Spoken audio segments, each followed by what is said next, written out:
Hey everyone, welcome back to GenZ Talks, and on this week's episode of News Insider, we're going to be talking about the phenomenon that is youth entrepreneurship. Now, it's no secret that young people today have grown up with that hustle culture where they feel like they want to go beyond the conventional and they want to make other streams of revenue or they want to do other side projects. But before I get any deeper in entrepreneurship, I'm going to pass you on to Dan, who's got a special guest lined up. Thanks, Reza. Coming up, we're going to be hearing from a young entrepreneur from India who has a following of nearly 250,000 on YouTube.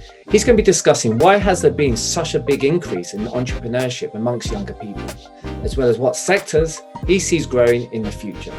Thank you, Dan. Looking forward to hearing from Hemant later in this episode. Now, the first thing I want to look into is that there's actually a stigma behind youth entrepreneurship. A lot of older generations still feel like that entrepreneurship isn't a valid career path for young people. However, from what I've noticed, a lot of young people have started their own businesses because they feel like the traditional path of going to school, graduating, working and retiring just doesn't fulfill them anymore. So I brought in our first speaker, Joel, who's going to talk to you more about this issue.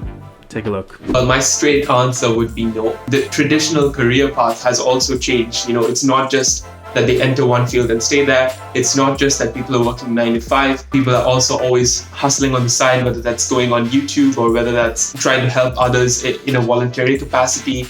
There's always things going on. Even if everyone doesn't have to become an entrepreneur, I still feel like most people are trying to bring in a second stream of revenue or income rather into their households. And I think that in itself would sort of change the traditional sort of career path. The way to go about this kind of a conversation isn't to go all guns blazing and say, I'm going to do this and, you guys have to deal with it, whatever. The way to sort of prove to them that, there's that credibility that you bring to yourself when you're doing it straight out of university, for instance, is to have all these side hustles and these side projects that, take off. And then all of a sudden they're like, okay, maybe you're onto something because you've demonstrated the leadership skills that it takes to, be an entrepreneur. Very useful advice from Joel there.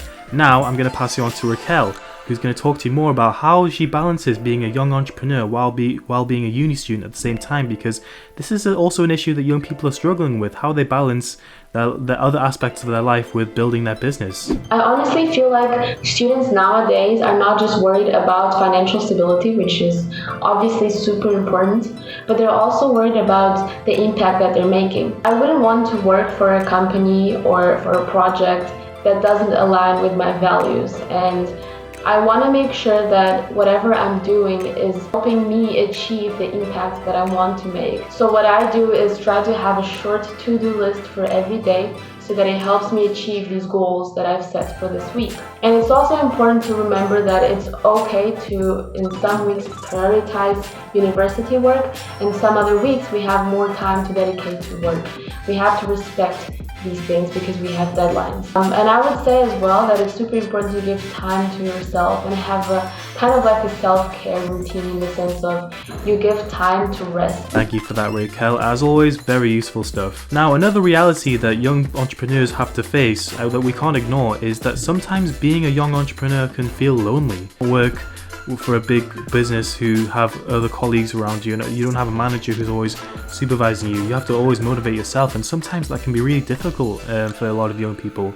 So now I brought in speaker Joanna, who's going to give you some advice in terms of how she deals with being lonely as a young entrepreneur and how to tackle that as well as her insights as to what she thinks are trending sectors that young people are going for when starting a business. For me, it really helps to check back in with the reason why I started entrepreneurship in the first place, which for me, with my social enterprises, is to do something for the greater good. Sometimes that motivation also comes from having that really good support network.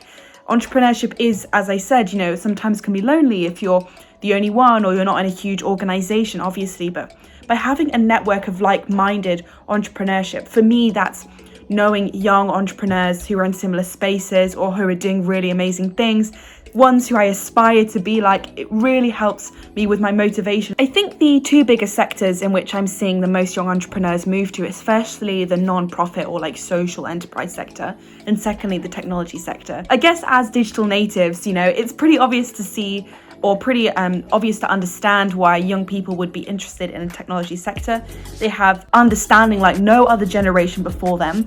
They use technology more than any other generation, and they can see the opportunities for potential in that technology. And I also think that we have a lot of young people in the not-for-profit and social sector, which for me, I think is really brilliant. That's where I'm in. And I think that's young people recognizing that the world isn't just for them right now, is for the people around them from different bubbles from where they are and their lives, but also for the generations to come. And that's a failing of the generations before us that we're correcting, and that gives me so much hope, especially in the middle of a pandemic, with the environment, not going the way that it should be and not restoring that, and all the other problems that are going on around us in the world. And I think young people really tackling some of these huge problems is a brilliant movement in enterprise. Thank you for that, Joanna. Now, before we get on to the last topic and the last speaker, I'm going to pass you back on to Dan, who's going to give you insights from Hemant on all things entrepreneurship.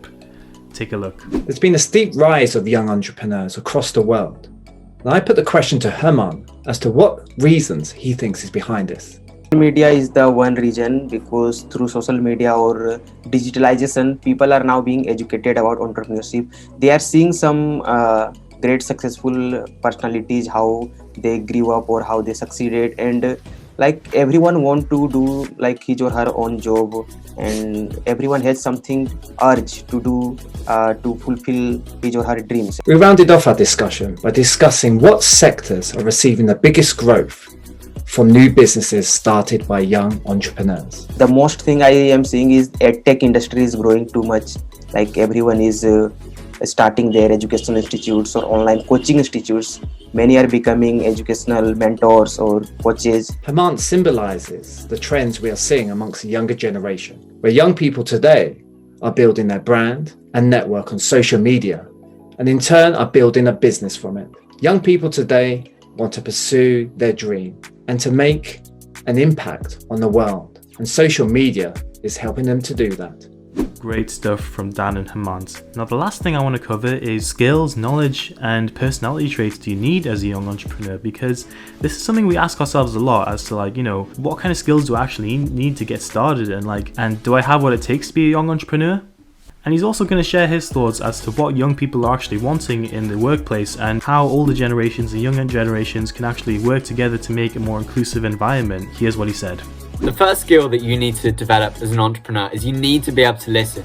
You need to be able to listen to your customers, first of all, understand their needs, their problems, what they want, and therefore you can provide them with a great customer experience and lots of value that they're actually going to pay for, and you can capture that value. The next skill that you need to do is you need to be able to speak about your product. You need to be able to go out there because you never know who you're going to meet, and you need to really develop a crisp 30-second elevator pitch that no matter who you're speaking to, you can really convey what your business is about, why you're doing it, what your vision is, and how you're going to get there. And the last thing that you need to do as an entrepreneur is create an effective online personal brand.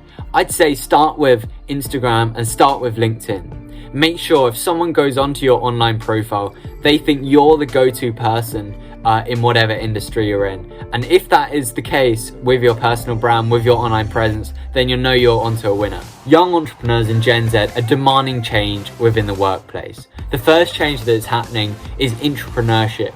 We're seeing more young entrepreneurs and innovators being brought into large companies and businesses and reimagining what products can look like. And this is so important as trends in technology disrupt industries left, right, and center. The second change that is happening is access to opportunities. We're seeing more programs where people who traditionally might not get access to certain careers are now being able to break into them. And this is being supported by lots of Gen Z entrepreneurs around the world, creating amazing programs and products to support these people and create greater equality. And that is it for this week's episode on the rise of entrepreneurship. Now, don't get me wrong, entrepreneurship has been around way before Gen Z were born, but the rise of it and the acceleration of it has just gone up exponentially for Gen Zers. And everyone has different motives as to why they want to pursue an entrepreneurial path. The thing that we all share in common is that we want to make an impact in this world, and pursuing an entrepreneurial path gives us a chance to amplify our voices better and to actually make a direct, real difference to what we care about. And until next week, this has been News Insider on Gen Z Talks. See you next week.